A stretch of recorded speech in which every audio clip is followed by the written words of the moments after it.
আল্লাহ রাব্বুল আলামিন আমাদেরকে আজকে এই পবিত্র জুমার দিনে আযানের পর আল্লাহর মসজিদে সবার আগে আগে আসার তৌফিক দান করেছেন। আমরা আল্লাহ শুকরিয়া আদায় করি, আলহামদুলিল্লাহ। ভাইরা আমার, আজকে এই পবিত্র জুমার দিন, আজকে জামাতে ইসলামী 13 তারিখ। এই সময় গত জুমায় বললাম নবী করিম সাল্লাল্লাহু আলাইহি ওয়াসাল্লামকে নিয়ে কবিতা করলেন আবু জাহেল। মেরাজে যাওয়ার প্রস্তুতিতে কিছু আলোচনা সমালোচনা হয়েছে, খবর আসছে আল্লাহ রাসূলকে মেরাজে নিবেন, আল্লাহর কাছে নিয়ে যাবেন, এই নিয়ে কবিতা করলেন আবু জাহেল। এই জন্য বড় ধরনের একটা জনসভার মতোই নবী করিম সাল্লাল্লাহু আলাইহি ওয়াসাল্লাম বললেন, তোমরা প্রস্তুতি নাও, তাদের সাথে মোকাবেলা করতে হলে আমাদের লাগবে নামাজ। কি লাগবে? নামাজ। এই গুরুত্বপূর্ণ চাঁদের এই তারিখে আমরা আল্লাহ রাব্বুল আলামিন আমাদেরকে আল্লাহর ঘরে সবার আগে সবার থেকে বাছাই করে সকলের আগে আল্লাহর ঘরে আসার তৌফিক দান করেছেন। আমরা আল্লাহর আবার শুকরিয়া আদায় করি, আলহামদুলিল্লাহ। যারা আজকের দিনকে গুরুত্ব দেয়নি, হাসরের ময়দান গঠিত হবে, কত মানুষ আনন্দ করবে আর কত মানুষ বেজার থাকবে। শুধু আনন্দ করবে তারাই যারা আল্লাহকে গুরুত্ব দিয়েছে, আল্লাহর নাম শুনে আল্লাহর মহান দিনগুলোকে যারা গুরুত্ব দিয়েছে তাদেরকে আল্লাহ ওই হাসরের ময়দানে গুরুত্ব দিতে পারেন। সুবহানাল্লাহ। আজকের আয়াত হলো সূরা বাকারা 13 নম্বর আয়াত। আমি আপনাদেরকে শোনালাম প্রথমে কোরআনের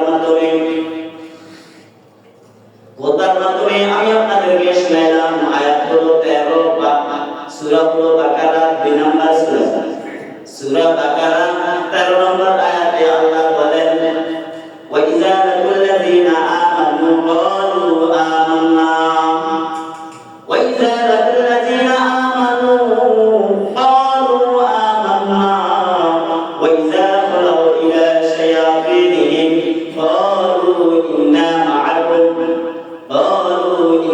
মা'আকুম আল্লাহ বলেন, ও নবী তুমি নারাজ হইও না।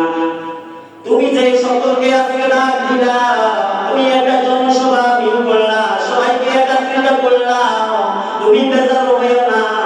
এই একত্রিতের মাধ্যমে তোমার লোক থাকবে হয়তো অর্ধেক না হয় 3 ভাগের 1 ভাগ, আর বেশি ভাগ থাকবে তোমার থেকে সরে যাবে।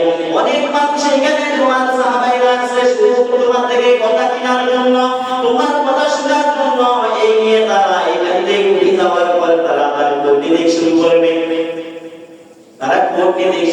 সমালোচনা করবে, আপনার বিরোধ করবে, আপনার নামে বদনাম করবে। এই জন্য আমি আপনার কাছে আয়াত পাঠাই দিয়েছি, আপনি মনকে শক্ত করেন, নারাজ হবেন না। ভাইরা আমার, আল্লাহ বলেন, ওয়া ইযা লাকুল লাযিনা আমানু ক্বালু আমান্না, ওয়া ইযা লাকুল লাযিনা আমানু ক্বালু আমান্না।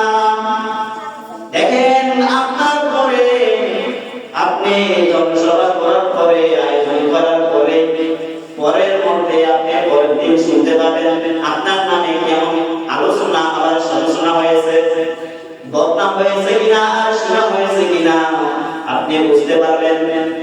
তখন দেখতেছেন রাসূল সাল্লাল্লাহু আলাইহি ওয়াসাল্লাম বিকাল বেলায় যখন এই আলোচনাটা করলেন, আবার পরের দিন বিকাল বেলায় আবু জাহেলের বাড়ির সামনে একটা জনসভা হলো, আরেকটা আয়োজন হলো।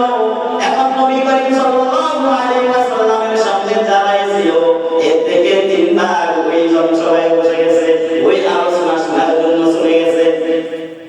তাহলে নবী এখানে কি বলে দিলেন, কি তওবা করে দিলেন, কেমন প্রস্তুতি গ্রহণ করার জন্য বললেন। এই সবটা শুনে যারা নবীর বিরোধিতা করার জন্য সামনে বসে আছিল, কথা কেনার জন্য আসলো, তারা আবার এই কথাগুলো কিনে শুনে ওইখানে আরো গুরুত্বপূর্ণভাবে নবীর পিছনে লড়াই করার জন্য প্রস্তুতি নিল।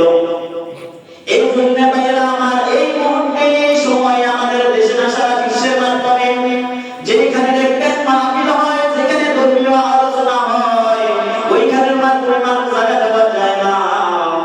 আবার কলেজের দরিয়া একটা মাঠের মাধ্যমে যখন নাটুকি হয়, যখন দোলবাদ্য বাজায় নায়ক আনে, শিল্পী আনে, ওইখানেও আবার মানুষ জায়গা দেওয়া যায় না। কেননা এই গ্রামের মানুষের আবার এইটা যারা ওয়াজ মাহফিল আসছে তারা আবার ওইখানে নাচ গানের মাধ্যমে গিয়েছে, তাহলে মিলে গেছে নি আল্লাহ বলে দিলেন এই রকমের আপনার সামনে না যতদিন পর্যন্ত এই দুনিয়া থাকবে, যেই তো এই দুনিয়ার মাধ্যমে ইমানদার থাকবে তারা এই আল্লাহর কথা বলবে, আপনার কথা বলবে, আমি আল্লাহর কথা বলবে, আপনার কথা বলবে, তাদের সামনে যারা বলবে আবার তারা ওইখানেও যাবে। কেননা আমি তাদেরকে বললাম ইন্নাল মুনাফিকিনা ফি নারি জাহান্নাম, ইন্নাল মুনাফিকিনা ফি নারি জাহান্নাম, তারা হলো নামদারি মুনাফিক, একবারে বিষয় বলা মুনাফিক, একবারে লিখিত মুনাফিক। তারা যখন আপনার কাছে আসতো, আপনার কথাগুলো শুনতো, আপনার কথা শুনে তারা হেদায়েত প্রাপ্ত হননি, তারা আপনার অনুগত হননি, তারা আপনার কথা শুনে আপনার পিছনে আরো লড়াই করার জন্য বেশি প্রস্তুতি করেছে। যদি আপনার সামনে তারা না বসতো তাহলে আপনার গোপনীয় কথাগুলো শুনতো না, আপনার কিভাবে প্রস্তুতি দিবেন তারা শুনতো না। যদি এইখানে তারা না শুনে এগুলা জানতো না, ওই জনসভা থেকে যায় যেগুলা শুনতো আপনার ওই নিয়ে যদি প্রস্তুতি দিত তাহলে লড়াইয়ের মাধ্যমে কোনোদিন পরাজিত হইতে পারত না।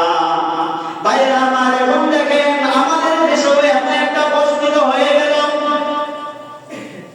আমাদের এখন বর্তমানে যে রকম হয়ে গেল, ভাইরা আমার, এই নিয়ে আলোচনা যদি না করি তাহলে আমাদের দায়িত্ব পালন হবে না।